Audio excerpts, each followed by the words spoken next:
إلى مضائف الكرم والولائم يتوجه العشرات ليقضوا أيام عيد الأضحى هنا في محافظة واسط وأطرافها القصية والملاصقة للمحافظات المجاورة، حيث تجرهم الرغبة إلى مواصلة بيوت يجتمع فيها الأحبة والأهل.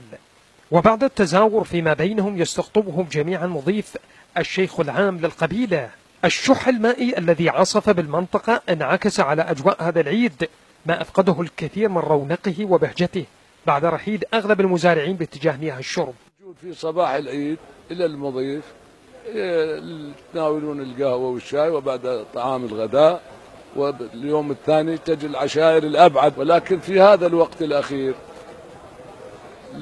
بدأ ينقص مياه الغراف، صار 5 سنوات الناس أخذت ترتحل إلى المدن لأن ماكو.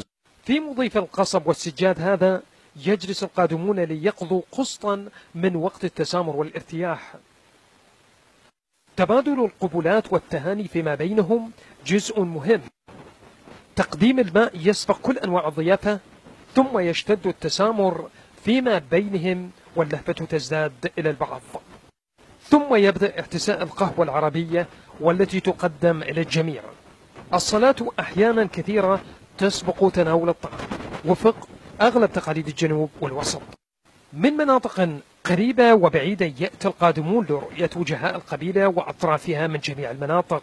نشوف اخواننا وجذور المشايخ شافونهم مشتاقين لرؤيتهم، مشتاقين اللي سؤالهم الطيبة. توجهت من النجف الأشرف للقاء الشيوخ عشائر عقيل، مضيف الشيخ مطشر الفالح شيخ عشائر عقيل العام، ويزيدنا فخر أن نهنئهم بهذه المناسبة.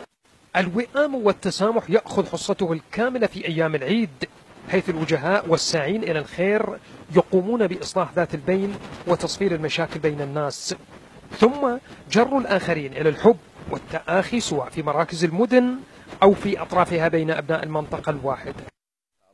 هذه الأيام المباركة هي عيد الأضحى المبارك، يتم فيها إصلاح ذات البين بين الأطراف، وإن شاء الله ماكو خلاف يعني قوي أو فشي. إن شاء الله هي شلون مثل ما تقول خلاف بسيط شكلي، ومن خلال العيد إن شاء الله يتم تبادل الزيارات بين الأشخاص. صلح، وبعد الصلح يصير تقدم شاي وقهوة بالمضيف وكذا، وواحد يتعلق بواحد والأمور احتيادية وماكو إلا الخير. من محافظة واسط، أحمد العقيلي، قناة البين عراق.